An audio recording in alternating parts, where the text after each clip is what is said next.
Sushruth ji?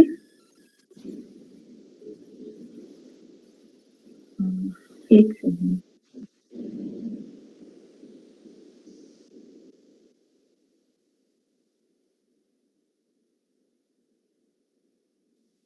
Is Sushruth here?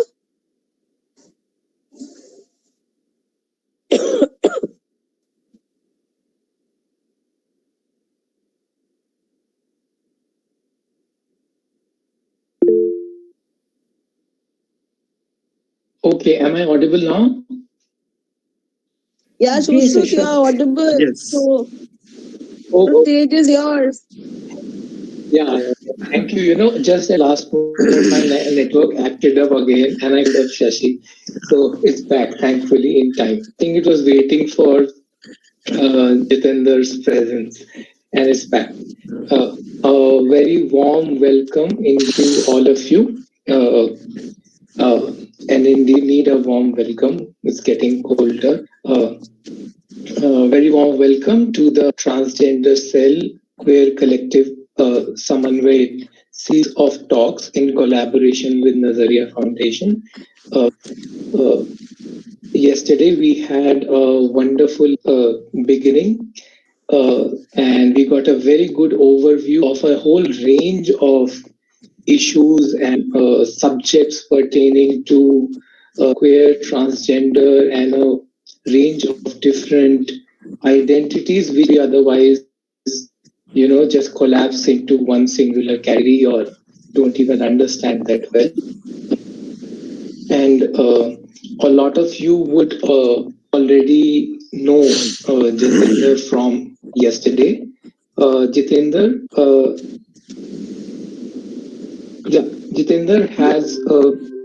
has worked extensively in the area of queer and transgender issues, and he gave us a very good overview of the different terminology and clarified a lot of initial doubts. And so, without any further ado, I invite him to enlighten us further about these issues and really enhance, build a sensitive collective consciousness about these issues, especially for our young student faculty at large. So over to you, Jatinder. Welcome. Yes. Thank you so much, Ashut, and thank you, Anita ji, and thank you, Baljit ji, and thank you everyone at Kalindi College that you have turned up despite the cold and everything. So before I start for today's session, just few trigger warnings for today's day. Usually when we organize such workshop, we don't do the lecture approach is usually because of we usually make games and we through games and through various different things we do that, but because of the time constraint and the online medium, it will be a lecture kind of a series, not just today but all the other 3 days as well. So what I'm going to do is I have made a list of all the videos that I'm going to show. As along, I'll be talking about really complex issues. My background is also political science as well as law. So I tend to, make things a little complicated before I try to go to a resolve. So at any point you feel confused or anything, please write down your questions in the comment box. If I can't answer them today, I'll definitely tell my colleagues to, address them in the further session. So make sure that you stay tuned for the next session. Because we are going to talk about LGBTQIA issues, so there'll be some terminology and some language in some of the video which might feel, inappropriate. But just be here with an open mind and make sure that if you have any other doubt, just share with me or to my other colleagues who will be joining in the next 3 days. So with that, I'll just share my presentation. it's more like a presentation, but it's also like there are some thoughts that has gone into. So there will be some issue that I'll try to complicate. Just bear with me with an open mind. And towards the end of the session, there will also be some time for question answer. So we'll make sure that I address those concerns towards the end of it. Yeah. Just a second. Yeah. Is my screen, Shishud और बलजीत जी, अगर आप मुझे बता सकते हैं मेरा screen visible है? Perfectly. Okay. So, बिल्कुल बिल्कुल, थैंक यू सो मच. सो जैसे कि हमने कल भी बात की थी कि नजरिया फाउंडेशन क्या है. नजरिया जो है is a led and run by a queer person with a focus on queer women and trans person. We at Nazaria work with a view to make LGBTQI life visible. We believe all queer persons have the capability and capacity to demand our rights and speak for ourselves when we have access to resources and equal opportunities in non-discriminatory environment. We advocate for creating such an environment, and this is what Nazaria Foundation is. Make sure that you follow us on the social media, and you'll get much more update about what we are doing there. So I would like to begin with this a little complicated bit, which may seem very simple, but a lot of time it is very complicated. It is the decoding of gender, right? Everyone, if you have seen anyone, giving you the news, oh my God, this person is pregnant, or this person has given birth to a child, the first question that comes in anyone's mind is, अच्छा gender क्या है? लड़का है कि लड़की हुई है? अगर कोई छोटा बच्चा जिसके कपड़े से हम उसको नहीं पहचान पा रहे हैं कि वो लड़का है या लड़की है, first question any relative any person will ask कि उसका जेंडर क्या है, वो लड़का है या फिर लड़की है. तो ये जो बाइनरी है of this male and female, it remains from a childhood till we are adult. A lot of time when we see people, for example, it's expected out of women to have long hairs and no facial hair, and they have to be dressed in a quote unquote feminine ways. And if we find someone who has short hair wearing a shirt and a jeans, the first question that comes into the mind is like, acha wo ladki hai ya fir ladka hai? This curiosity is the product of this binary that has been fed into our mind, and that remains throughout our lives. And that's really important to start at that, because that's when we will be able to understand what LGBTQIA would mean. So then male and female characteristics. Male would be considered the breadwinner of the family. Then female would be considered as the housewife. What is this, right? What is this division that's happening? So whenever someone is born and someone is decided that you're a male or you're a female, that's what the biology is about. So biology says that there are two genders, which has been proven wrong. I'll tell you much about it later as well. But the journal sense is that there are only two sexes. One is male, one is female, and accordingly there are duties, right? So if you think of a person who's doing nursing work, you can only think of a female person. You will not think of a male nurse. Or if you think of someone who's a business person achieving all the things and is at number one on the Forbes list, you'll always think of man. So this is what this gender division that happens. A lot of time what happens, people interchangeably use sex and gender with each other, but both are really different. Gender is a construct that has happened in society where specific roles have been defined for everyone. Male and female is what the biology say, or what the doctors say is biology of a child is when the child is born. So then, right, so as I was saying, right, gender refers to the attitude, role, behavior, and experiences and feeling that a given culture associates with a person's biological sex. Since we are in India, we have so many different rules to understand gender, right? Women wearing saris, men wearing shirt pants. Gender is often as seen a binary, and it also influences how we perceive ourselves and each other, how we act and interact, and the distribution of power and resources in society.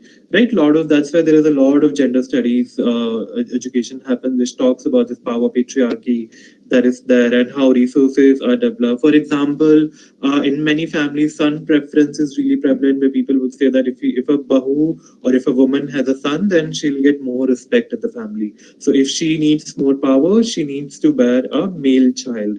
Despite science telling us that male child, whether the child will be a male or a female, it depends on the man, but not on the woman. Despite that, there is a lot of pressure that a lot of women go through, and that's how we see the very different power dynamics that happen.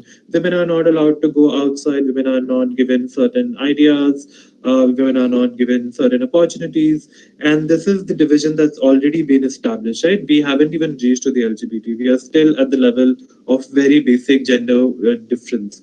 So this is what gender is. It's a construction that all of us have made because हम लोग भी समाज में ही आते हैं और हम भी वो डिफरेंस करते हैं, चाहे वो हमारे कॉलेजेस हो, चाहे वो हमारे स्कूल हो, हम उस जेंडर को उस तरीके से ही देखते हैं. Then if you have to talk about then sex is again as I was talking about how sex is a biological term. It depends on what your body organs are. So as I said that gender is a construct and construct can be broken, thus it's not a binary. But in the similar concept with the sex, people tend to use both of them interchangeably. While connected, the two terms are not equivalent at all. We assign a newborn sex as either male or female based on the baby's genitalia. Once a sex is assigned, we presume the child's gender. So sex comes first and then comes gender. Most society views sex as a binary concept with two rigidly fixed option, male or female, based on person's reproductive autonomy and function. So basically, if you're assigned at birth that you're a male, then you have to behave like a male. What happens when you don't behave your gender, right? But what happens when you don't conform to your sex? You face different kind of hesitation, right? You go to a toy shop, you try to buy, you say that, okay, my son needs a Barbie doll. The shopkeeper will say that, oh, but this is not for girls.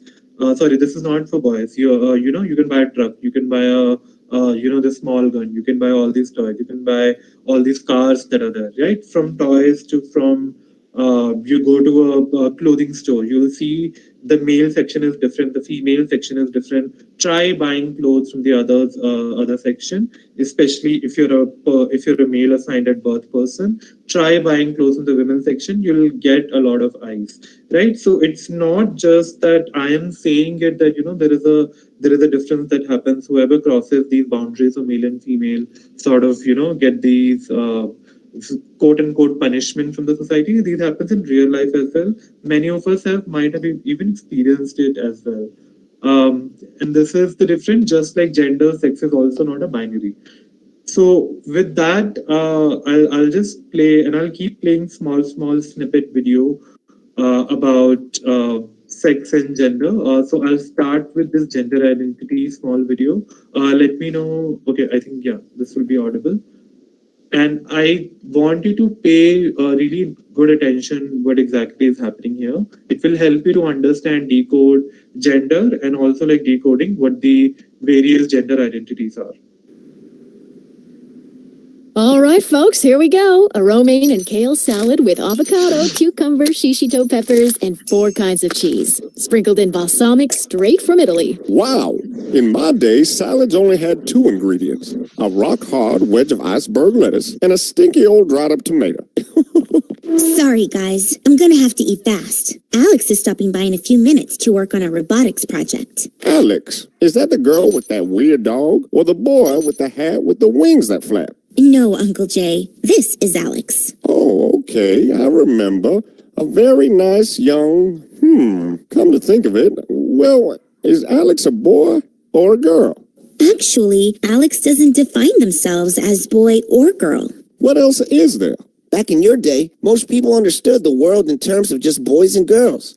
But now, we know gender is more complex than that. Wait, aren't we just talking about whether you're born with a or a hee? When you're born, your sex is assigned in a medical way, but the sex listed on your birth certificate may not necessarily match your gender identity. Gender identity is a person's inner experience of who they are in terms of gender, their deep personal sense of being male, female, a blend of both, or neither. And while many people have a gender identity that's the same as their assigned birth sex of female or male, that's not always the case, because gender exists on a spectrum.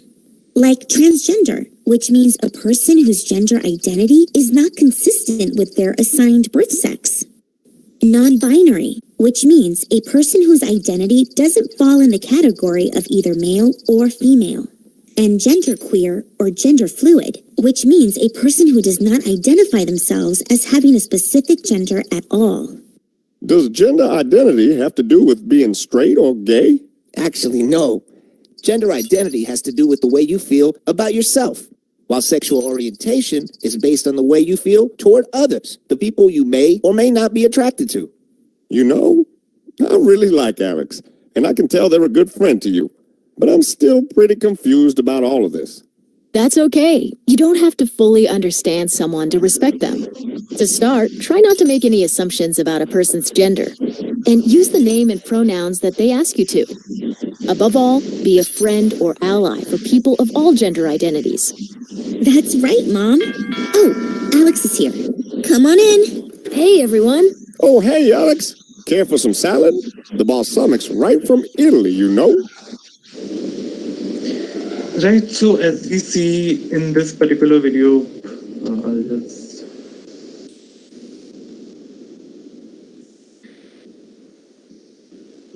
Yeah, so as we saw in that video, right, there is no gender identities as such, like, male and female. I mean, there are not only those two identities, there are many other identities. And this is a small snippet of it that I had showed yesterday, which is lesbian, gay, bisexual, asexual, transgender, intersex, queer, non-binary, intergender, gender non-conforming, gender non-binary, gender queer, and there are many more identities because these are the identities that people identify as. So that's the start of what gender is and what sexual orientation is. Both are very different, and we always need to make that clarification that we know. So sometime a question might come into your mind, if someone is a trans woman and can she be straight, who she will marry, whose her attraction will be towards whom. So that doesn't matter because that's a separate thing altogether. Someone who is a transgender, who's a trans woman might be attracted towards other female as well. So that's definitely there, and we need to always be mindful of that. Both of them are very different. The sexual orientation is just your identity, how you are attracted towards to the other person, be it romantically, physically, sexually, and gender is the identity that you feel about yourself. So before I go back to the I'll start with the basic. This is another video that I want to play for all of you. It will make you, I hope that it make you understand more about LGBTQI+, and also like it, gives more clarification on it. As soon we'll progress into this presentation, many of the questions that be coming into your mind, they'll keep getting resolved. People feel that gender has little to do with their attraction. I never heard of this band. What kind of music do they do? Rock? So what is it, pop? So they do techno, progressive Balkan with a touch of metal? Never heard of that genre.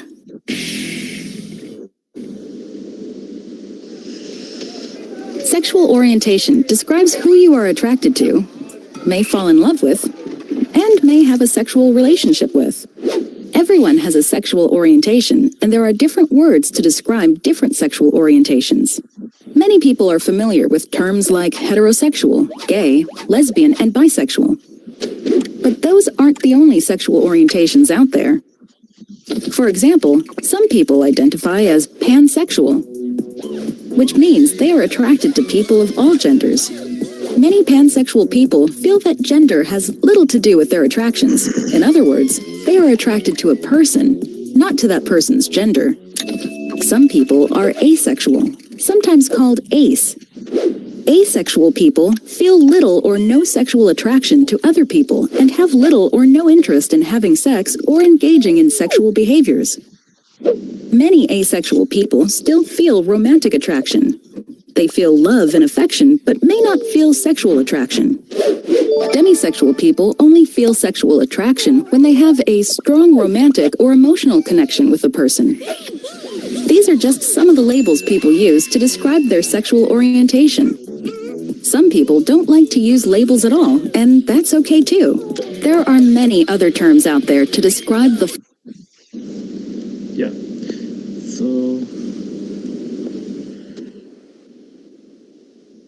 So as we see in that particular video, right, how sexual orientation is very different from your gender identity.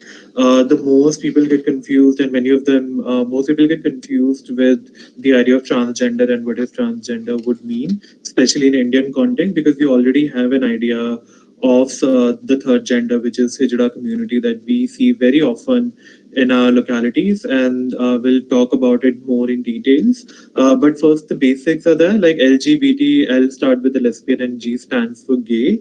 Lesbian is a woman who emotionally, sexually, and romantically attract with the other people who also identify as women. And same as gay, who's a man who emotionally, sexually, or romantically attracted towards the other people who also identify as gay. Um, then we have bisexual people who are attracted towards anyone, and then we have transgender people. It's an umbrella term for people whose gender identity is different from the sex assigned to them at birth. The status that we also yesterday Ritupanna was also talking about is trans refers to all non-cisgender identities. For example, like I am a non-binary person, and I'll come under the trans umbrella, and I don't fit into either of the categories. Though may I look like a man, that's why a lot of people end up calling me he, sir, and using male pronouns for me. But I don't take those pronouns. I don't identify with those pronouns. Within the transgender identity, there is trans women. So trans women are people who were, when they were born, they were assigned gender female, but as they grew up, they realized that their true gender is a woman, and then they transition, or they say that I'm a trans woman. So and transition is really not important, and I'll tell you why it is not really important. But I'll just go through with all these identities.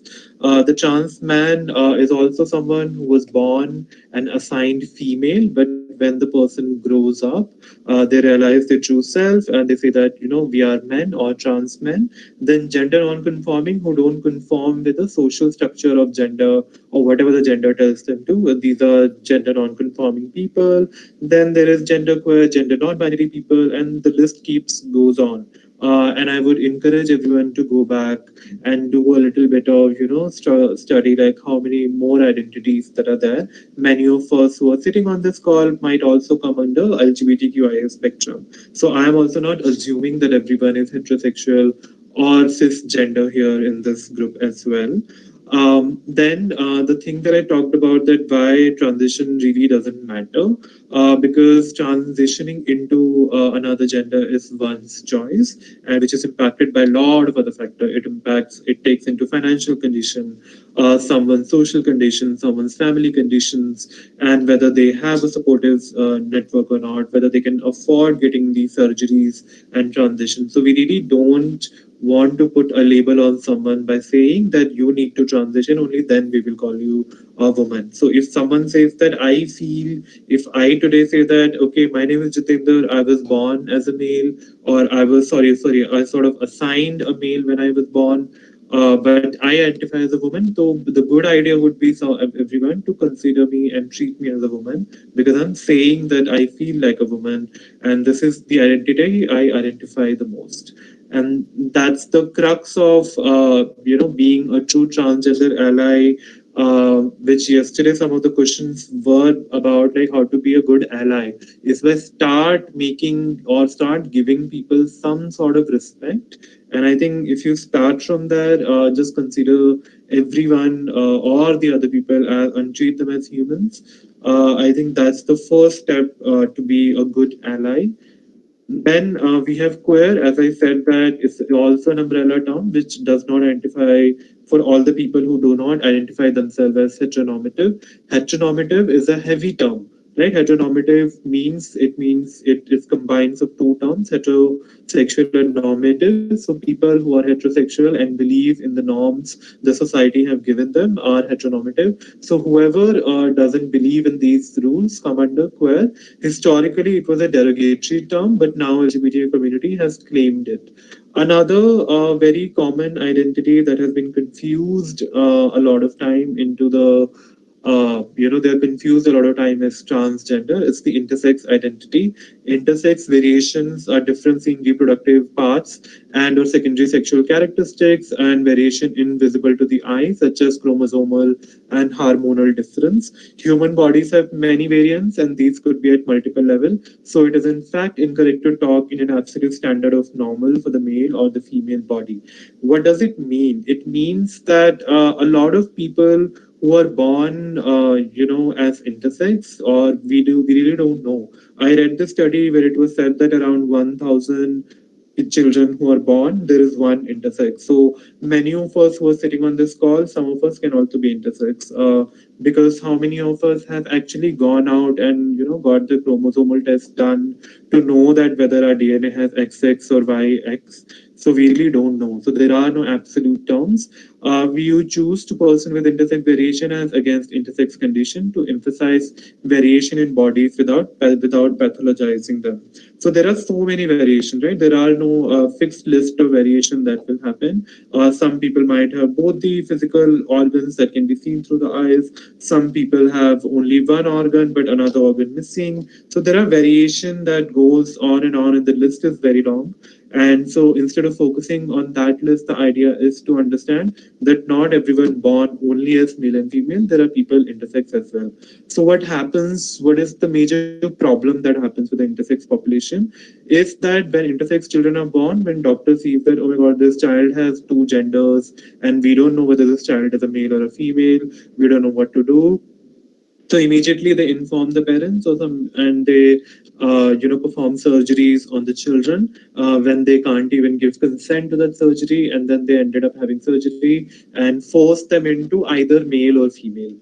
So when that happens, what happens when these people grow up and if they don't identify with that gender, they end up getting so many medical issues. They end up getting depression. They ended up facing a lot of other kind of emotion, and there is no language for them to express that why they are feeling such way. So that's why this is another community that really needs our attention. A lot of intersex activists are talking about not performing surgeries when a child is just born to assign them or force them into any of the male or female gender binary. And then what is transgender or trans or transgression? I said, right? So these are the few terms that I explained. For example, like genderqueer people who don't identify with the gender binary of male, female, they might identify as a combination of various gender. So this is the trans umbrella that we sort of talk about. It's very huge. There are many other identities, which I don't think so in this short time I'll be able to explain to them. But just to trigger a little bit of homework for you all, to go back and read about what are the various other identities, what is the transgender movement is like, to read a little bit of history and what's happening right now in our own country or in our neighboring country or in the most developed country. What are the rights that the transgender people are given, and what are the battles that all the trans people are fighting, and do that homework. I'll be also talking about these things in further, but it's also homework for all of us to go back and see what's happening there. Then this is I've talked about, and then this is another short video that I want to show about what it's like to be intersex, because intersex is an identity which is often get people really confused. I have 2 videos on intersex, and I hope that really helps you understand what intersex is so that you don't get confused. I'll also be sharing these videos via email to the transgender cell so that these videos can be used as and resources for your own college and for every one of you. Raise your hands if you have testes.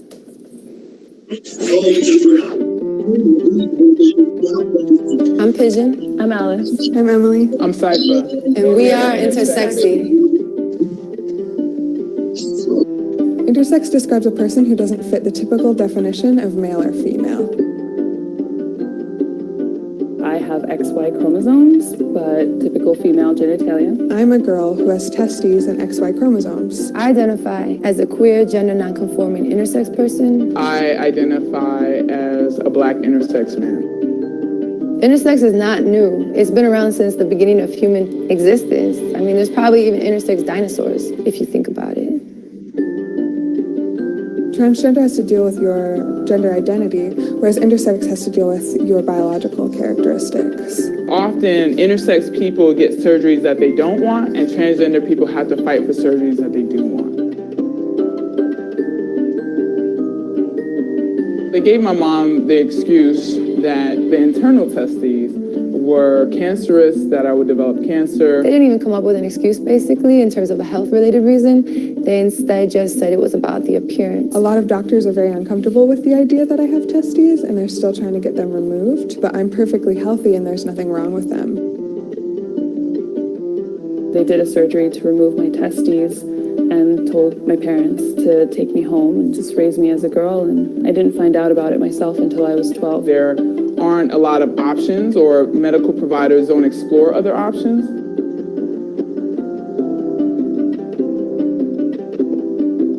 My mom would put me in dresses and she would be like, "Oh, aren't you so cute and you're so pretty?" And I would be like, "No, this is horrible." I was put on hormonal treatment, which consisted of estrogen and progesterone. I just wanted to belong. I wanted to fit in. I didn't want to be different. So even though I knew something felt amiss, I conformed.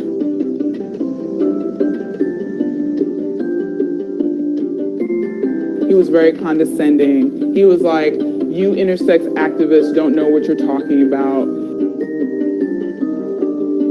It's difficult for intersex people to find each other because from an early age we're told not to talk about our bodies. I did feel like I was the only one. My doctors always told me there was nobody else like me, and so it just perpetuates a vicious cycle of shame and stigma that we can't break out of.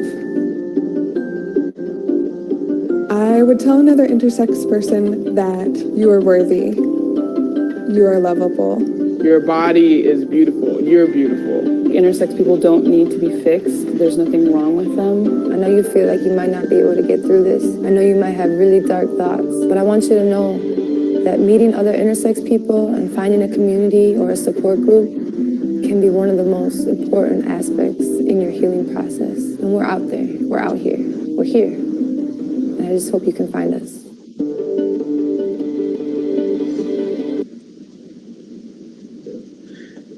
So that's one video on intersex, and as we see that, the person who was quote unquote looking like female presenting ended up saying that, I have testes, I have organs that many of you might find not on a female bodied person who's looking like a female. So that's the thing that happens with a lot of intersex activists, that, their identities get invisibilized. A lot of people don't know how to even start the conversation with them. So that's why it's really important to know about all these stories and all these identities while talking about transgender rights, to shove everything together, but also to understand everyone separately. And that's, I think, really important. And that's what Nazaria also focuses on, that we don't, how to be a good ally question again, like how to be a good person to even ask questions and where is the question is coming from. It should not just come from the just curiosity that I want to know and I want to do that, but also a little bit of sympathy and a little bit of support. That should be visible so that, other people who might be from the LGBTQIA plus spectrum, especially transgender people and intersex people, they get more support because these are the people who are further marginalized within the marginalized community. This is another short story which I thought that would be amazing if I share with every one of you. It's partially in Hindi and partially in English. I am hoping that everyone understands it. Transwoman means I'm born as a male and going to be a soon female. Laser के बाद मैंने अपना testicle removal करवाया.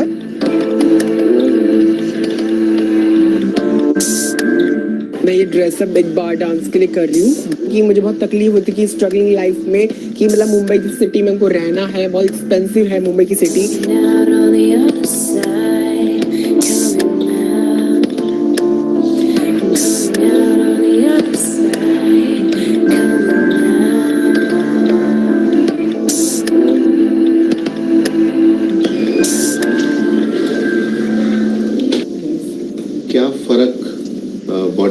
Notice कर रहे हो? Face का texture थोड़ा चेंज हो रहा है, थोड़ा जॉ लाइन थोड़ा चेंज हुआ है और ब्रेस्ट में थोड़ा ग्रोथ हल्का सा हो रहा है, होना शुरू हुआ है और हेयर ग्रोथ कम नहीं हो रहा है। इतने सालों से जो टेस्टोस्टेरोन हार्मोन होता है उसका इफेक्ट को रातों रात रिवर्स नहीं कर सकते। Trans means I'm born as a male and going to be a soon female. जब मैं 23 एज में आई तब मुझे पता चला कि आई एम वेरी डिफरेंट। मुझे शौक था बचपन से कि हाँ मुझे वुमेन ड्रेस पहनना पसंद है, फ्रॉक पहनना पसंद है, फेमिनिन चीजें करना पसंद है, डांस करना पसंद है, मोस्टली पैशन जिसमें मेरा है। तो फिर मैं जब 23 एज में आई तब मुझे लगा कि हाँ मुझे वुमेन बनना है। मेरा जो बॉर्न हुआ था वो लखनऊ में हुआ था और उसके बाद फिर मेरे पापा इंडियन आर्मी में थे। हर अलग अलग स्टेट ऑफ इंडिया को चेंज करना पड़ता था। बचपन से मेरे फ्रेंड्स बहुत कम रहे हैं। चाइल्डहुड एज मेरी फ्रेंड्स मोस्टली लड़कियां थी पहले तो। शुरू से स्कूल में बच्चों में एक्सेप्टेंस नहीं थी तो मुझे कोई बोलता है आर यू गे, तो फिर मुझे इस वर्ड से नफरत थी कि मैं गे नहीं हूँ। अभी बेटा तो हुआ पहले 3 साल के बाद, फिर बहुत खुशियाँ मनाया। फिर धीरे धीरे ये सबसे अलग ही था छोटे। अभी मेरे को ये नहीं मालूम क्यों अलग था, इसे क्या है। तो दिल भी कमजोर बेटी की तरह, मतलब कोमल। सबसे पहले मैंने मॉम को बताया था जब मेरा साइकोलॉजी ट्रीटमेंट स्टार्ट हो रहा था और फिर मम्मा ने कहा कि नहीं मैं नहीं मानती हूँ। फिर वो धीरे धीरे मैंने उनको अपने बारे में बताना शुरू किया कि मेरी ये फीलिंग्स है, मेरी आत्मा ये कहती है, मेरी आत्मा एक लड़की की है, जो शरीर एक लड़के का है। और पापा ने मुझे बहुत ही मतलब बैडली मुझे मतलब डांटा और मतलब पीटा भी, एब्यूजिव वर्ड, रंडी वर्ड भी यूज किया मेरे लिए। भाई का रिएक्शन, उसका रिएक्शन बहुत खराब था। उसका रिएक्शन ये था कि नहीं ये नहीं हो सकता है, मैं एक्सेप्ट नहीं करता हूँ। मैं चाहती हूँ मेरे पापा मुझे एक्सेप्ट करें, मुझे गले से लगाए। शिव जी में, शंकर जी में मैं बहुत बिलीव करती हूँ, बहुत ट्रस्ट करती हूँ कि उन्होंने मुझे अगर ऐसा बनाया है। लॉर्ड शिवा का जो टाइम था उस टाइम वो भी जब वो भी तांडव करते या नृत्य करते थे तब वो भी शिव जी के रूप में वो नटराज बन के अर्धनारीश्वर बन के डांस करते थे, नृत्य करते थे। तो आज जब वो भगवान जब ऐसा करते थे, उन्होंने हमको जिंदगी, तो हम क्यों नहीं करें। मैं बहुत घुट के रही हूँ, सच में बहुत घुट के हूँ। अभी मैं खुल के आई हूँ तो मैं सोचती मैं अभी जी रही हूँ, मेरी जिंदगी अभी शुरू हुई है। अपना करियर बनाने के लिए मैं बम्बई सीखने, डांस सीखने के लिए आई। तो जब काउंसलिंग करने गई तो अभी वही मेरे डॉक्टर हैं, डॉक्टर मनोज चड्डा, फिर मैं हार्मोन ट्रीटमेंट करवा रही हूँ। उसके उन्होंने धीरे धीरे मुझे बताया कि ऐसे प्रोसेस चालू होता है, धीरे धीरे सर्जरीज आप स्टार्ट करें, फिर आप लेजर स्टार्ट कर सकती हैं। लेजर के बाद मैंने अपना टेस्टिकल रिमूवल करवाया। वजाना प्लास्टो में वो हमारा जो पीनस होता है उसी को फोल्ड करके, उल्टा करके फोल्ड करके वो लोग वजाना बनाते हैं। अभी इसका भी हिम्मत की दाग देती हूँ क्योंकि अपना ही ट्रीटमेंट खुद पैसा कमा के जमा करके कर रही हूँ।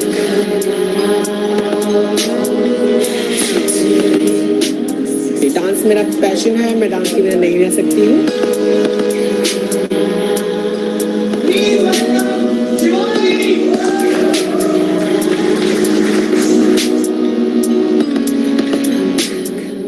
मैं एक कंप्लीट वुमन बन जाऊं और कंप्लीटली डांस करूं वुमन बन के, प्योर वुमन के जिस्म में।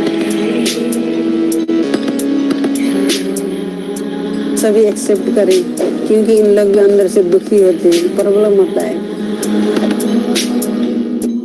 मैं चाहती हूँ लड़का आए, जेन्युइन लड़का आए, जो मेरी माँ से मेरा हाथ मांगे और कहे कि हाँ मुझे अपनी बेटी से शादी करना है, respectfully.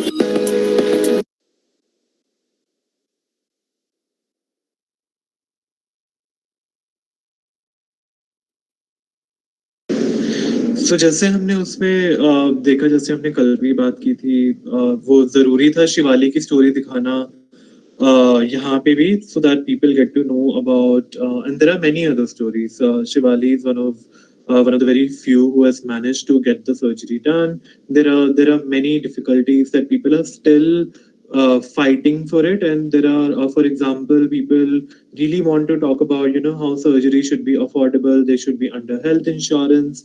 And this is something that's really important. And many transgender people are raising their voice. And Azaria full-heartedly support all these demands that are being made right now. And that's why it is really important to look at these stories and talk about these stories, and also share these stories with an own family member, because at the end of the day, all of us are society, right? Society does not exist on a planet called Mars or a planet called Neptune. It's on the Earth, and all of us, if we want to make a change, we need to start with ourselves only. And with the legal status, this is something that we discussed a little bit of yesterday also, right? We all know about the 2018 judgment, which was the decriminalization of 377 happened. And it is also a very interesting thing to know that Section 377 has been used majorly not as a law, but as a way to threat people. So what law was basically saying that, under privacy, and it's still there are a lot of questions that the law says that in private you can do whatever you want, but that excludes a huge chunk of people, which is the transgender people who do sex work, which is a legitimate form of work, we believe in Azaria. A lot of people who do sex work and they go out in the night, and these are the people who get harassed the most. So even before the Section 377 judgment of 2018, they were being harassed by the police under this law and various other trafficking laws, and soliciting laws and everything. So they were the one who was still getting harassed. So you can see, just reading down of Section 370 doesn't do much. There is a lot more that needs to be done. And that's what the other 2 points that I've added here are related to. One is that the Transgender Person Protection Act 2019, which came in 2019, it had many problems, and there is a small video. If we have time towards the end of it, I will show that video as well, where a trans woman, who's also a friend of mine, is discussing the Transgender Act when it was being discussed and when it was presented in the parliament. So the law basically says that you need to, the law was made for the protection of rights, but it doesn't. It very rarely protects the people's rights. So 2 examples from the Transgender Protection Act. One is that it says that people need to get a certificate of a transgender certificate that they are transgender from a magistrate. So whereas in the 2014, when the NALSA judgment was there, which clearly says that you just need to say that I'm a trans person, that I am a person who doesn't identify the gender that was assigned to me. So very opposite of what the NALSA judgment gave, which was a very positive and beautiful judgment. It is opposing that completely. And secondly, on the punishments against crimes, punishment on crimes against transgender people. So for example, all of you know that if there is a sexual assault on a woman, there is a minimum sentencing of 7 years to life. But if that same sexual assault happens with a transgender person, as per the Transgender Act 2019, they only get from 6 months to 2 years. So already within the law, they're treating as a different citizens. So if someone is a trans woman who gets assaulted but not treated as a woman, then what is the point of such an act? And a lot of transgender activists have been talking about these amendments in this act, so that all the people can get the equal status, and equality and equitability is something that has been being demanded right now. Then there is another issue that has come up. It's on reservation, because historically transgender people and Hijra communities have been marginalized in Indian society. How many of, for example, how many of us have seen any Hijra person or transgender person, working with us as colleagues or studying in our own classes without being harassed, with all respects and everything? If we go to a bank, how many of us have seen those people working there? And that really shows the picture, right? We only see men and women. We don't see trans people. Very rarely we'll see trans people anywhere. on any of the jobs. The common idea that, or the common tube light that, that's there in our head when we go to the traffic signal, we see them. If there is a wedding or, there is a childbirth has taken place, only then we see them. And that's the narrative that needs to be changed, that along with those traditional duties, there needs to be some kind of a surety that these people can work. And that's a choice that the community has to make by themselves. And as allies, everyone needs to pitch in and support them to have those choices in place through legal medium. So recently, last year in August 2021, the Karnataka state government became the first state to provide 1% reservation for transgender person in employment for civil services posts across caste categories. On August 2018, this order had come. The High Court ordered the government to consider issuing an advisory to all state public corporation and statutory bodies, and also to make provisions for similar reservation. So this is another very positive order that had come, and through that there is a demand for the horizontal and intersectional reservation for every transgender person in all education and employment or workplace spaces, and that is something that is being demanded right now. So forget about the idea of marriage that comes into anyone's mind. It's very important that that happens, but at the same time, there are many other issues that needs to be dealt with. One of them being providing a safe space for all the transgender people and make sure that they can participate in education and employment activities, because none of us have been stopped. We may have been stopped through other means, but in general, we don't see those restrictions being imposed on us. But on transgender people, those restrictions are very common.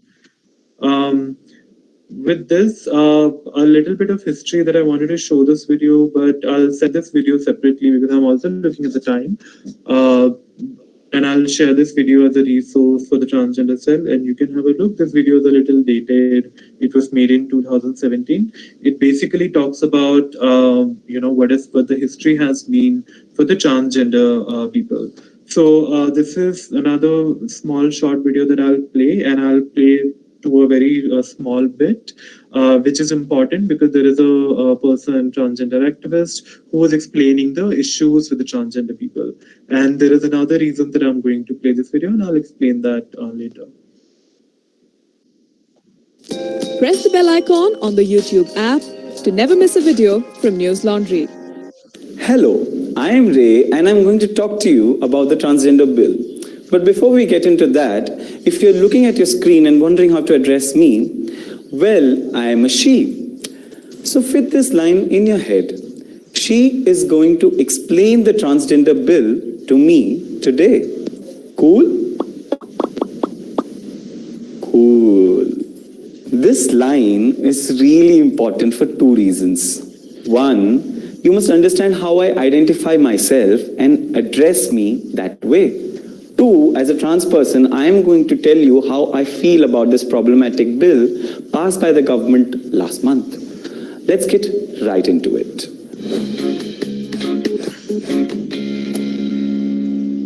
The Modi government introduced a bill titled Transgender Persons Protection of Rights Bill 2019 on 19 July and passed by Lok Sabha on 5th August 2019. Did you notice it in the news? No? That's because August 5th was also the day when Article 317 Kashmir was abrogated. So you can guess why no news outlet really paid attention to it. Then the bill went to Rajya Sabha and was cleared on 26 November. The bill was proposed to protect the rights of the trans community, but it has instead met with opposition from the transgender activists. Let me straight off the bat tell you that this law has some major problems. But first, allow me to quickly blow your mind. Gender is a spectrum. What I mean by that is that there is sex, which is biological body parts and genitalia. And there is gender, which is thrust upon you by society. So I might be born with male genitalia, but I might not agree with society calling me a man. Because, hey, I feel like a woman, I identify as a woman, I want to be a woman. And the important thing is, this is my choice. Because gender is a spectrum. Now, what this law will require is trans people to get a certificate from the district magistrate which says, Hey, you are now a government certified transgender person. seriously, government? Seriously? Not just that, this piece of paper would be given to me after checking my gender, it seems. So a district magistrate, most likely a dude, will check me physically to ascertain my gender, then give me a piece of paper after he is satisfied.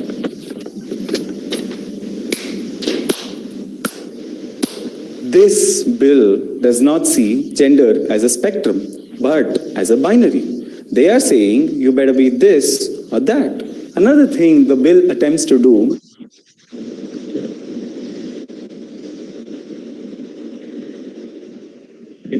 Sorry. Yeah. So there were two reasons that I decided to show this video. One is to understand the context of the Transgender Act that was there. And it's really important as Transgender Cell that we go back and read the law that is there. There have been some changes that have been made. Now there's a rule book that has been issued. And this video was made in 2019. So there are few things missing. But the most important thing, which begins with the video where Ray says that, first thing you need to know is how to address me, right? So she is going to explain Transgender Act. So if I am saying that, you refer to me as a woman or refer to me as a man, don't go by my appearance because I might be assigned a certain gender when I was born as a child. And you need to not focus on that, but focus on what I'm saying to you right now. And that's really important to understand why it is important to have such cells in place who will it be talking about these things within your college community, within your homes, with your families, with your friends, with your mohalla people, with everywhere, wherever you can have this conversation, and to take this point outside of it. So that's why it's really important to ask someone's pronoun. And it's also really important to not make any judgment and make any assumption. Just ask. If you are confused about anyone's gender, best way is to go and ask them rather than making any kind of assumption. And that's the reason that I showed this video, and so that it makes it very clear how to address people who might not be cisgender, people who are born into certain gender, and they identify with that gender or heterosexual. Is always a good idea to go and ask them, and that shows your compassion, that shows how really how much of an ally you really want to be, and that's really important to show that. And that's why, and that brings to the question of how to be an LGBTQIA plus ally. This was a question that was given, and 2-3 times, right? 2-3 times people had written that, oh, I want to be an ally. How can I be? There is a separate session also on Wednesday on this particular topic. But just to give you a brief, because we had all these questions yesterday, is to a thumb rule is just to consider everyone as equals and as humans and treat them as human. So the first rule is that. Second rule is let people of the LGBTQIA community speak for themselves. If you are organizing a panel on, for example, on gender, think, you right? So whether there are transgender people there, whether there are LGBTQIA community people there in that panel, if you're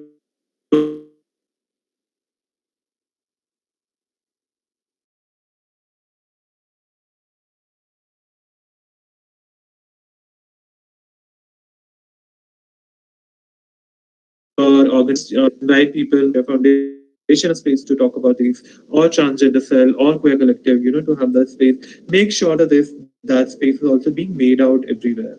Then take care of the people in your life who need support. Many of you, I'm again saying that I'm not at all assuming that everyone here who is listening to this talk might not be transgender, or everyone is cisgender, or everyone is heterosexual. Some of us are, or maybe from the community. So also, and you may never know.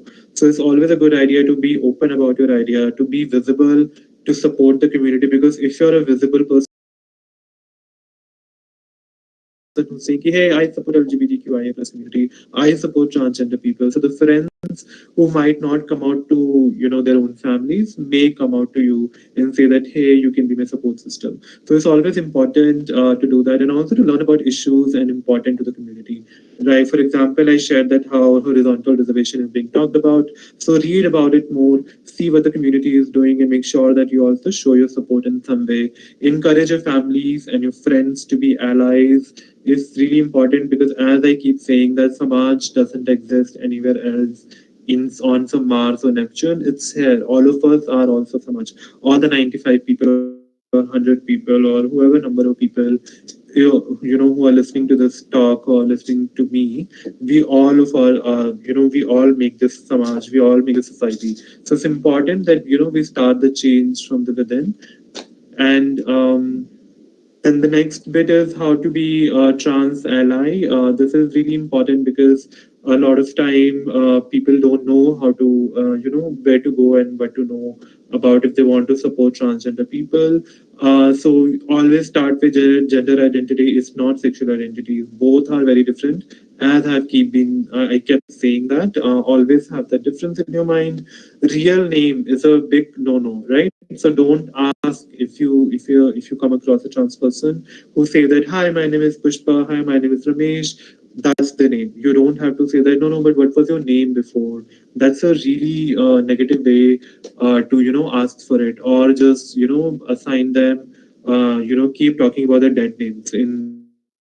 In our community we call them dead names, and we don't want to bring those dead names in front of those people. Always address them. If they give you a name, address with them. If they give you a pronoun, address with that pronoun. Avoid transphobic words. There are so many transphobic words. We have seen so many Bollywood movies who has been making these transphobic remarks, right? And we need to avoid that, and transphobic words and also like transphobic languages that are there. You will see on Twitter, on social media, whenever any person want to troll other person, they said you're a hijra, you're this and you're that, and that has been used as an abuse towards male assigned people at birth. So it's always important to subvert that idea and avoid using any kind of transphobic word. There are many other transphobic words that are there.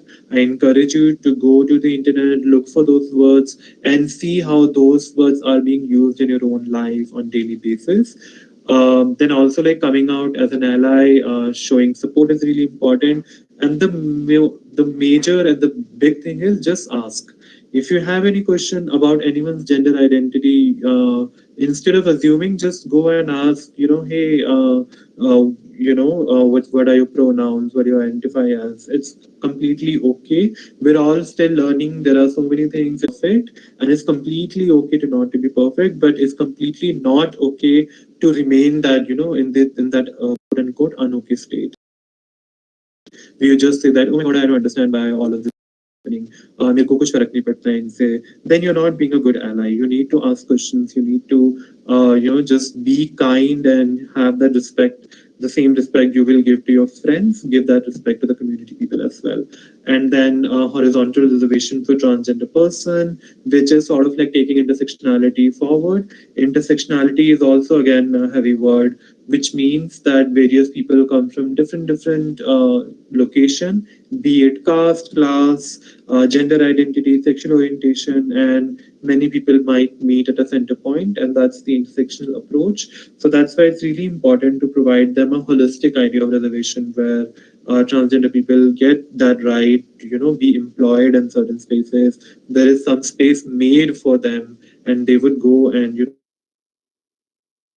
have that job. And we will be on Monday and Tuesday, and on Wednesday we'll also talk about allyship. And that's really important that all of you attend that and listen to IA plus friendly, or your workplace LGBTQIA friend plus friendly, or even your own homes. How can you make them LGBTQIA plus friendly? It's really important to attend those calls so that you have a better idea. And please ask any other question that you have in your mind. No questions are stupid. I have also asked so many stupid questions in my life, and it's completely fine. Questions are just questions. Unless you ask them, they just keep becoming the thought in your mind. So it's important that you ask those thoughts and get a better clarity and let other people help you. Take help from other people to understand, because sometimes it does get a little complicated, and it's, let's be honest, it might be a really dense knowledge for many of us. So there is no expectation that you learn everything from this 1 hour discussion. The idea of this discussion is to encourage you to go back and read about the community, read about the issues that are going on right now, and how we help them. There are many issues that the transgender community and LGBTQI community face, be it violence from the police, violence from their own families, violence from the people who are on the street. And it's amazing, and it's really important that every one of us take care of that issue and make sure that if we come across a case where a LGBTQIA plus community person or a trans person is facing any kind of discrimination and violence, we speak against it. We be a true ally by showing support to them rather than thinking that, I trust everyone. You need to show that support to everyone so that, everyone from the LGBTQIA community don't end up feeling like, no one is there for them. Only their own community people are there for them. Um, with this, I have sort of like concluded my conversation for today. What is being LGBTQIA plus? If you have questions, drop them in the chat box. We have time for that as well. But very important thing that as Nazaria Foundation, we also run a helpline where we give free of cost pro bono, mental health therapy to LGBTQIA plus community people. You can reach out to us for bookings, and if you know anyone else who need any kind of counseling, they can reach out to us. We also have a helpline which is functional from Monday to Friday from 10 a.m. to 6 p.m. So if you see anyone sort of facing any kind of trouble, do call us up and we'll try to help you. And the final thing is that do follow us on our social media accounts on Facebook, Instagram, YouTube, Twitter. We are very active there, and we have a lot of other material that we keep posting about the community and how you can participate in those events that we organize. So do share all this information with your friends, with your family. And with this, I would like to stop the sharing. And thank you so much. I've been speaking for an hour, so I would invite. I forgot your name, Shish. Yeah, Sushrut. Yeah, I'm Shishrut. I'm sorry if I mispronounced your name. Yeah. No, absolutely all right. First of all, a big thank you to you, Jitendra, for this wonderful, exceptional talk. And I can see our principal ma'am is here with us to grace the occasion. A big thanks to her, firstly, for helping us constitute this cell and for her encouragement throughout, and to Dr. Anita Tagore ma'am for taking this up. And ma'am has joined here despite her poor health. So that's a sign of her commitment and her blessings for us. So if I can invite ma'am it's not, I just say a few words. Of course, I joined because Anita asked me to join. See, I'm very frank about it. But Jitendra, you are excellent. I must say that you are excellent. And today I feel that, if we have created this transgender cell, it's going to be a blessing for all of us. And, I will say just one thing, Jitendra, that you must spread your ideas more in the society. I think that is the need of the hour. You talk to more people, whatever can be, sorry, whatever can be the way, we will also help you. Yeah. And, one suggestion, only one. Yeah. That is, I think you should also mingle with the society more. getting it, like we may have apprehension that, like you were just saying कि आपने कितने बंदे को देखा है किसी को bank में काम करते या कुछ. मेरे को लगता है कि such people should also mingle with the society. समाज हमसे बनता है, I accept that also. लेकिन अब थोड़ा सा और mingle करेंगे तो जो हमारे common आदमी की hesitation towards this, trans people, I think that will evaporate, and we will, the whole society will have great respect for all such people. Thank you so much. I'm so impressed. And I must say thanks to Shushruth and Anita Tagore and the whole, group who have organized this. Thank you so much and all the best. And whenever, this pandemic is over, we must meet in the college. I will like you to come to college, meet our teachers, meet our students, non-teaching staff, and stay with us for a few hours, that will help all of us. Thank you. Thank you so much, ma'am, for your word. And despite your poor health, you have come today. It's amazing and remarkable. I really appreciate your comments. And we definitely take these forward, and we do take this forward. At Nazaria, we reach out to many organizations and many colleges and schools, and we keep talking about these issues with the society. And it's, as you said, it's really important to have that, bridge made between both. So that all the issues that I've talked about get resolved as soon as possible. Thank you so much, ma'am. Really Thank you. Okay. Thanks again, ma'am, for joining and your kind words and encouragement. I'm really, my throat is just gone, but thank you, ma'am, for those encouraging words. And I know that you are very unwell, and I'm sorry that I actually compelled you to come and join. But you being here amongst our students makes a lot of difference, and that's the reason why we thought that. And I must thank you on behalf of Transgender Cell, which we did yesterday. That without your support, like I was telling them yesterday, that we've been trying to make this an institutional support structure even for the past 5 years. But you have given us the space to do it. So thank you so much. And I can't thank you enough. And Jitendra, as like I told you yesterday over the phone, that you were wonderful. And I think today you made the concept so clear to all of us that I'm sure the next few days of deliberation is going to become more interesting. So thank you, Nazaria, from all of us. This is going to be a great initiative, and I'm sure it's going to be a good collaborative effort in the coming years. Bye. जी ma'am नमस्कार. नमस्कार बलजीत जी ma'am, जल्दी से आप स्वस्थ हो जाएं, हम सबकी हार्दिक शुभकामनाएं हैं और आपके सहयोग के लिए बहुत बहुत धन्यवाद, आभार. और मैं ये कह रही थी कि सभी लोग कैमरा ऑन कर लें, हम लोग स्क्रीनशॉट्स ले लें जी सभी प्रतिभागियों से और मैम सभी अतिथि.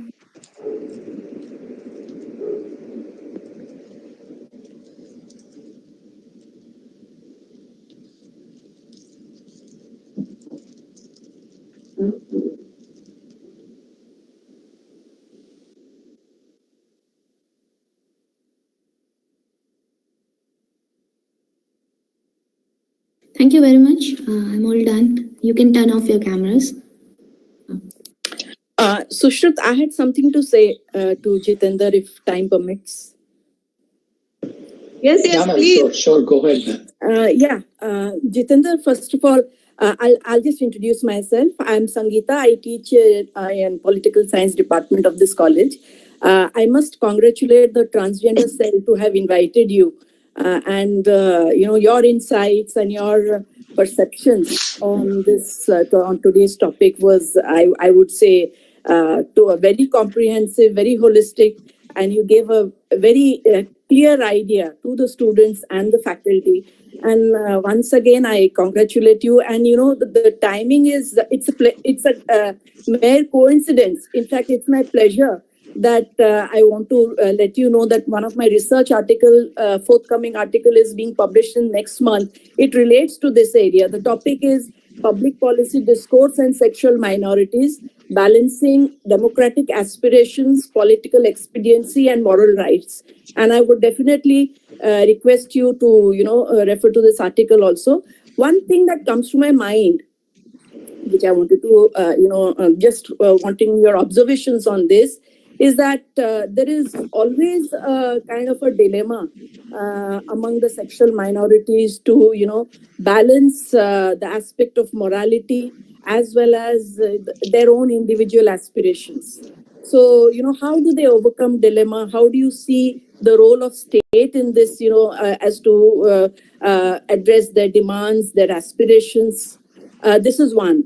The second thing that I wanted to ask you is that, don't you think, it's your, what is your perception on this, your observation on this, that our ancient Indian culture and mythology, look at our temples in Khajuraho or Konark, there's a lot of, I would say that we were more liberal as compared to Islam and Christianity. We are more liberal for alternative sexual narratives in our ancient Indian mythology or culture. And it's not so now in the present, times. Why is it so?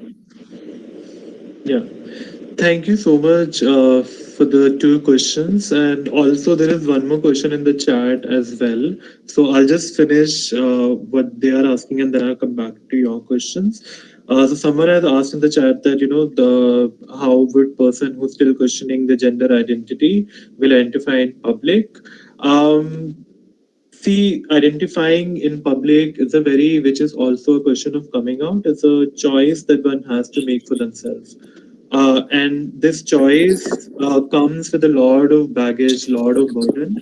So, and it could be good, it could be bad. It's whatever. It's up to the person how comfortable they are, and how whether they are ready to do that or not. And no one else has a right to say that now you need to come out and say that you identify this or you do that. It's just your own journey. I had my own journey of coming out and coming in terms in the gender identity and sexual orientation. I took a lot of time. Many people other in my organization who are also queer, they also took a lot of time. Today people are coming out very early, and that's amazing. How young queer people, when I see them, who are 19-year-old, who are 18-year-old, 16, even 16-year-old, who are having the space to openly exercise their right to identify in public. So you can definitely do that, but also do not get in any kind of pressure that you have to come out. It's a process, it's a journey that everyone has to take, and it completely depends on you. And coming back to Sangeeta ji, your two questions. One is with that, with this dilemma that you were talking about. I did not understand the dilemma too much. If you can elaborate a little bit on that. But I'll definitely answer the second question that you mentioned. The dilemma is between the individual aspiration and the norms, morality norms. Yeah, but so if I understand your question correctly, is the morality versus the own aspiration that is there. But that has been there for everyone, right? For women has been since the 1800s. Women wanted to, get education in school. They were not allowed to get education when we had all these, these norms like early child marriages that were there. And they're still happening. Those were there, and the morality. And for example, many women want to go into the fashion. Some years ago, they were discouraged from getting into cinema, fashion show. And if you're talking about that kind of a morality, that has been there with every single person, not just with the community. And the aspiration that is there, that dilemma is always there. I think it's more of like the individual choice that everyone has to make. Whether they want to go against the norm, because norms will always be there, right? Norms will change, they take shape, which, for example, many years ago, we had sati as a norm in India. We had so many other Devadasi Pratha as a norm. and it was widely accepted. We had age of consent back in the 1800s. We have age of consent at 6-year-old, 7-year-old. We had those accounts. But times keep changing, norms keep changing, and I think aspiration remains with each individual differently. I myself have many aspirations to do, and I think with the idea of morality is sort of like a spinning wheel that I call all the time. It's keep shifting, it's keep changing, and to make it more comprehensive and inclusive, one has to stick with the choices that they are making. And I think we are in 2022, and things are changing, and they'll keep changing. And I hope that sort of like adds on to your question. I'm not trying to answer it, but rather than adding into it. Yeah. Yes. So, and the second question, and the second question that you asked about the ancient, there are accounts, that Hindu society used to be more accepting towards transgender people. That's the account that I have come across. Not with the entire LGBTQIA community. Still, people had been into the traditional jobs of begging and singing on the occasion. Very few of them have managed to go to the king's palace and have a respectable space. So that's again a very disputed kind of an idea whether ancient India was really accepting or not. But somewhere I feel like that ancient India question has to be done away with, because that really doesn't help, and that is really not helping what's happening today. Right now, today's time has changed, and we need to move away from that idea and see what the laws are doing to people. We need to make sure that each colleges and education institute have policies which are protecting LGBTQIA communities, especially transgender people, from harassment that happens. We yesterday, if you were there, I showed a study where a lot of people talked about. There were two surveys that I shared. One was by NHRC, which said that 92% transgender people can't even get employment because of the gender identity, and we need to address those questions firstly, and then talk about all this question of acceptance, because law somewhere really helps, and that's why I talked about horizontal reservation towards the end of my presentation, and that's a demand that's coming from the community, because if you have a law, it's really, then it will empower many other people to claim for that right, and for any right to be claimed, there has to be a system. So acceptance, we still don't have acceptance. In 2018, the 377 were decriminalized. There is a change in thinking, but there is no large acceptance, right? We don't see cinema coming out, right? We don't see cinema coming out and saying, hey, two men can be lovers, two women can be lovers. We only have two movies since then that has talked about the mainstream Bollywood movie. I'm talking about the Hindi cinema. That is very popular in India. Those stories are still not coming out. We still don't have, queer politicians in MP. We have ikka dukka MPs here and there that comes during the Vidhan Sabha election. But in Lok Sabha, we only see one or two transgender people contesting elections. That number is increasing, but still we don't have as strong politician coming out. So where is that space? So I think that's really important, that we also talk about these current issues that are happening with that. And I think that's really amazing. And I really hope that with an institution like Alandi opening up a transgender cell opens a window for many other universities and colleges to have a platform to talk about these things, because I think those are way more practical issues than get into a fight that where it was acceptable and where it wasn't, because that really doesn't serve any purpose. Thank you, Jitendra. Yes, thank you That for your was questions. okay. Anybody else with questions? There are a couple of comments in the chat box. If you'd like to comment further on Jitendra. I can only see one comment, which is, I think, the add-on. But I think you've talked about them. I mean, these issues, you have addressed these in detail, I think, in the talk itself. Sangeeta ma'am, you want to ask another question? I just saw that you raised your hand. No. That was by mistake. Okay, so there is one question that is one there. question at the end. Most of the times, words like gay, lesbian, etc. are used as a way to distress someone or joke around, and mostly LGBT community isn't supported in sports by the fans. What are your views on this? Good question.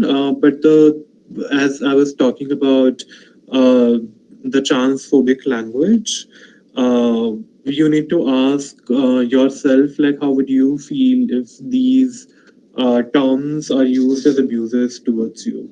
And I think that's that it needs to start, because because at the same time, not supported by the fans, because fans are the same people who will be transphobic in their houses, who will be homophobic in their houses, in their workplaces, in their education spaces, and these are the same people that will be there.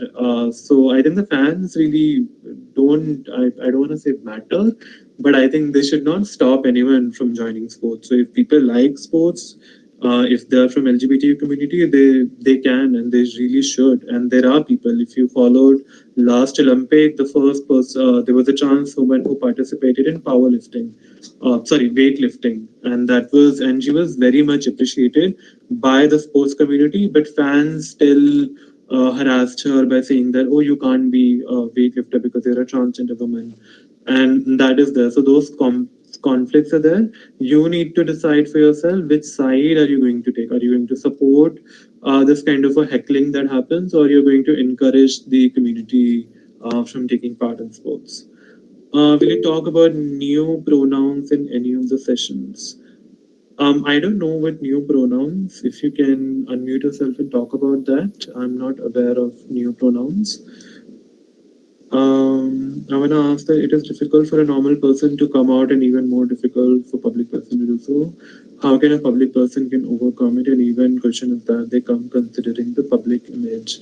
Yeah, it's again, like, coming out is very important, but at the same time, it should not come at a personal cost. It's the decision that each, and this is my own personal opinion on it, that if you're a queer person, whether you want to come out or not, it's completely up to you. It though if you're a celebrity and you're a person who has some power, and in power you come out, then it really encourages other people to have some kind of representation being shown. So I'll tell you a funny story. It's not a funny story, but like it became a little funny story later on, which was about this when the 377 hearings were going on. So one of the petition that were filed for the 2018 judgment, one of the petition was by a lot of prominent people, right? A lot of prominent people who came out as gay. So if you look at the 377 petition, the others have listed out really prominent people petition, which had huge names like Ritu Dalmia, who was a very famous chef, Keshav Suri, who's a hotelier, and Navteej Singh Johar, on whose name the judgment has been drafted, was a very famous dancer. All these famous people did came out, and that showed, that showed that many other people are there. Though there is a very long history behind Section 377 being repealed, which is led by trans people in the beginning and sex workers. All of these people that were that were there, sort of driving the entire movement, and that's definitely there. But other than that, you will see that how these people brought a little bit more attention and added to that. So definitely that point is there. But at the same time, there is another petition by IITians. So there was a petition where people were not named, but they said that we are from various IITs, we are various IIs, we are in very powerful position, but we still can't come out because of Section 377. So that's also the another way to see the same question, for a public person to come out and say that, hi, I am from the LGBTQ community, what could be the consequences of that? So these are the two kind of sides that have always been there. But personally, I definitely believe that one should not get into the pressure of coming out. It's a personal choice, and one person has their own journey, have their own battles to deal with, and we really don't know. We only see them as public figures, so we really don't know what's happening behind the screen that we're seeing, the Instagram we are scrolling, the Snapchat we're seeing. What's happening behind that screen is, I really don't know, or none of us know. So let the people decide whether they want to come out or not. There is one hand raise. Yeah, Shruti. Yeah. Would you like to unmute yourself and ask the question? Sir, thank you so much for this wonderful session, first of all. And I have one question. So, as you said, like in the beginning of this, we are a part of the society. So, the main problem with us is that कि हमें बचपन से ही सिखाया जाता है that there are two genders, male and female. So अगर if we want a change तो हमें अपने से छोटों और उनको हम कैसे एजुकेट कर सकते हैं about this about not being radical against this LGBTQ society and everything so are there anything you want to add to this Yeah, definitely. आप खुद ही देखिए श्रुति, जब हम जब बात कर रहे हैं इसके बारे में कि हम दूसरों को कैसे एजुकेट करेंगे, उसके लिए हमको पहले अपने आप को खुद को एजुकेट करना बहुत जरूरी है. It's very important that we start with ourselves. So once we are clear about, that there are no two genders and there is we have some bit of information and we can include that information through all these videos that I'll be sharing with the college and have an open talk. I think being open and being comfortable. So if you're hesitating in talking about these issues and getting confused by yourself, then you really can't talk about to the other people. And always, it's a very language. It's a very beautiful thing.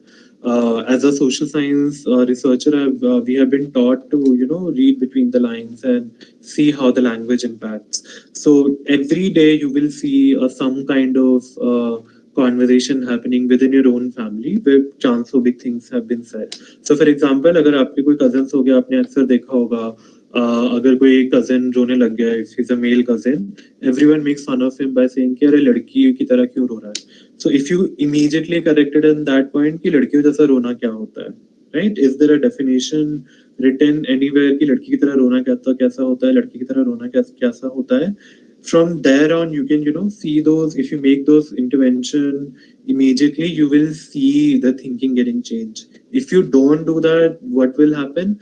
They'll think that अच्छा लड़की के जैसा रोना होता है, लड़की के जैसा होना गलत होता है, and slowly that लड़की के जैसा रोना turn into transphobic language where someone say कि अरे तू हिजड़ा है क्या, अरे तू ये है क्या, अरे तू वो है क्या, and these languages sort of build into many people's idea about LGBTQI community. So it's important that we notice this kind of a behavior that happens, this kind of a sexist behavior that's there in our own houses. Like I correct a lot of time. My cousins, whenever we play some game or something, a lot of time they end up saying कि क्या लड़कियों की तरह bat चला रहे हैं. फिर like I love sports.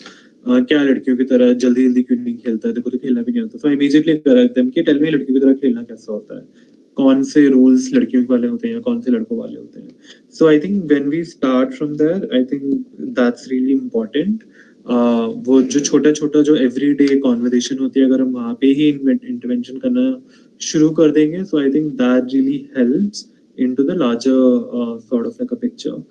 And I hope that helps, and it's amazing that you're really interested in educating young people. When I share the video, I really encourage the transgender cell to circulate those videos among all the students, so they also have resources to these videos. And these videos are amazing because sometimes मेरे 1 घंटा बोलने से उतना फर्क नहीं पड़ेगा जितना 2 minute की वीडियो से people will have more questions. So I would suggest that keep it up, keep doing it, keep intervening those small intervention. And also like one point that I want to highlight, I come across as a male person and I know that visual में वो ऐसा दिखता है, but you can call me Jitendra or Jeet. You don't have to add sir or ma'am or anything. Oh, I'm really sorry. No, it's completely fine. It's for everyone. So you can call me by my name. It's completely fine. Yeah. And thank you, Shruti, for your question. I hope it answered a little bit. Yeah, it helped a lot. Thank you so much. Yeah. Yes, thank you. I think we've had a good discussion with the questions, and there aren't any. There is one more just right at the end. If you would want to take this up. Yeah, you can unmute yourself and talk. I can't pronounce your name, and I don't know the pronunciation. Hello, hi. My name is Anartya. Hi, Jitendra. Thank you, Nadia. Hi, Nadia. Okay. So actually, Ria is in a very noisy place, so she was unable to talk about him. But she felt that it is important to be discussed, so she asked me to. Yeah, please go ahead. So neopronouns are basically pronouns that people have started using instead of the pre-old she, her, they, them pronouns as usually preferred by people these days. So they can, it's not necessary that new pronouns have to be as ingrained in the grammatical books. New pronouns can be any word a person feels validated by, however they want themselves to be addressed. So neopronouns are frequently used by neurodivergent community these days, especially people who are suffering from autism or OCD and other things, along with genderqueer community or transgenders in a lot of people. So some neurodivergent folks, they experience unique relationship with gender because of their neurotypical condition, which is also a spectrum just like gender. They tend to have different notions about their gender identity and like to be addressed in those ways. So they have a very different social construct I can call about pronouns. So often they do not, there's no limitation to it, basically. More commonly used neopronouns are like Z, XE, XEY, and XEM, like they would like to be addressed. Some use ZE, some use EY, and it's not necessary that it should be it, XE, ZE, ZIR. It could be anything as a word like sky or fey or any word they like to use as a pronoun for themselves. So this is the whole idea of pronouns, not forcing people to pick from this set of words. They can associate themselves with any word they feel like. Yeah. Thank you so much, Anagya, for explaining Ria's neopronoun. I didn't know the term neopronoun, but I'm very much familiar with the pronouns that you had mentioned. So definitely, we didn't think about using or having a particular session on pronouns. Maybe later on, once we have done with the next 3 days, maybe we can have a small talk.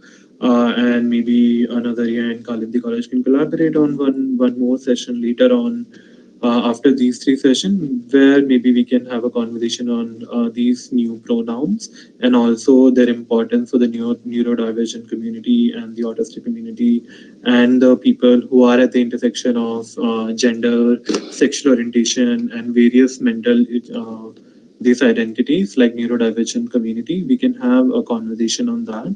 But for the next 3 days, we haven't planned for that. So for what we have planned for on Monday, we'll be talking about education sector and transgender people's experiences, and then workplace, and then the final day will be on allyship. So maybe I'll ask my colleague to have like a 10-minute presentation on these pronouns if you would like.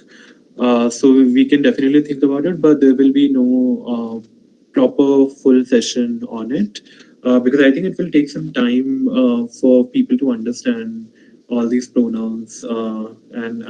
But these are really important. I'll try to include them in the upcoming 3 sessions, but I can't promise right now. But if not, we'll definitely can collaborate with the transgender cell and organize a special cell on it, a session on it. Thank you so much. Thanks a lot. Thank you. Thanks a lot, Jitendra, for answering her question. Of course, I mean, these are issues and subjects which are so nuanced and, require a more intersectional kind of a approach coming at from different fields. So it would be something that can be taken up later after we get to know the basics of the concerns. So I think we're coming to an end of the session for today. And I think we don't have any more questions. So thanks a lot once again, Jitendra, for your wonderful talk and very enlightening.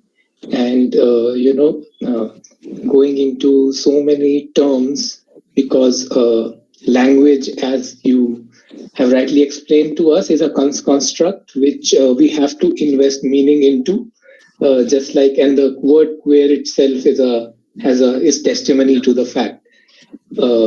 And I think it is how we use language and how we address each other is probably the beginning of getting sensitized and aware about such issues. So again, thank you, Jitender, on behalf of all of us. We are so grateful to you for taking out time and giving us such a splendid talk. So I thank you all on behalf of Kalindi College and the Transgender Cell Queer Collective, Samanvay, and all of you. We request you to fill in the forms that we've been circulating in the chat box, and hope that all of you would again join us in the coming 3 days for more such talks, and we'll take this journey forward. Please do come back for these sessions, and maybe we can have Jitender again once more sometime later for more such talks. So thanks a lot, all of you. Hope to see you all tomorrow. Take care.